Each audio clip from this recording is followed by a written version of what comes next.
50 ஆண்டுகளுக்கு முன்பு தரையில் உட்கார்ந்து சினிமா தேட்டரில் படம் பார்த்த ஒரு படம் பல கோடி வசூலாயிருக்கு. ஸோ இந்த படத்தில் யார் நடித்தா, எவ்வளோ இன்வெஸ்ட்மெண்ட் பண்ணாங்க, ஸோ எவ்வளோ வசூலாச்சு, ஸோ இதை பற்றி தான் இன்றைக்கி நம்ம பார்க்க போகிறோம். இதை பார்க்குறதுக்கு முன்னாடி உங்கள் செல்லில் சப்ஸ்கிரைப்னு இருக்கும், ஸோ அதை டச் பண்ணுங்கள். இப்போ பில் சிம் காமிக்கும், ஸோ அதை டச் பண்ணுங்கள். ஆளும் காமிக்கும், ஸோ அதை டச் பண்ணுங்கள். அப்புறம் தான் நான் போடுற வீடியோ உங்களுக்கு நோட்டிஃபிகேஷனாக உடனுக்குடன் வந்து சேரும். இப்போ வாங்க வீடியோக்குள்ள போகலாம்.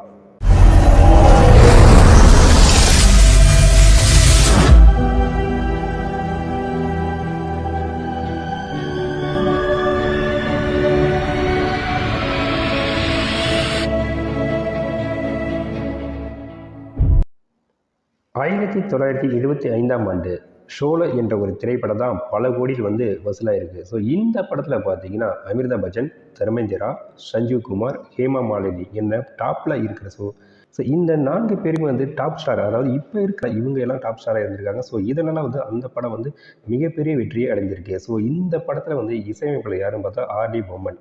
ஸோ இதில் என்ன ஒரு சுவாரஸ்யம் பார்த்தீங்கன்னா, இந்த படம் ரிலீஸ் ஆன முதல் நாள் கூட்டமே இல்லை. இந்த படம் பார்த்தீங்கன்னா முதல் நாள் கூட்டமே இல்லை, 2 நாள் கூட்டமே இல்லைங்க. இந்த சோழ படத்தில் இருக்கிற பாட்டு இருக்குல்ல, பயங்கர ஹிட் ஆயிருக்கு. ஸோ மக்கள் மத்தியில் இந்த பாடல் தான் பயங்கர ஹிட் ஆயிருக்கு. ஸோ அதன் பிறகு தான் இந்த படத்தையே மக்கள் பார்க்க விரும்புகிறாங்க. ஸோ அதன் பிறகு தான் இந்த படத்தில் வசூல் பயங்கரமாக இருக்குது. ஸோ இந்த படம் பார்த்தீங்கன்னா 3 கோடி பட்ஜெட்டில் எடுத்த படம் சுமார் 35 கோடியில் வசூலாயிருக்குன்னு கூறப்படுது. இதில் பார்த்தீங்கன்னா இந்த டிக்கெட்டோட விலை இருக்குல்ல, இந்த டிக்கெட்டை பாருங்கள். இந்த டிக்கெட்டு மட்டும் சுமார் 25 கோடி டிக்கெட் விற்பனை ஆகிறது கூறப்படுது.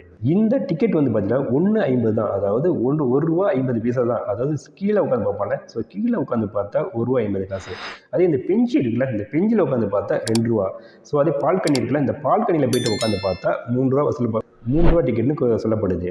இதே மாதிரி இன்னொரு நல்ல வீடியோவில் மீண்டும் சந்திப்போம்.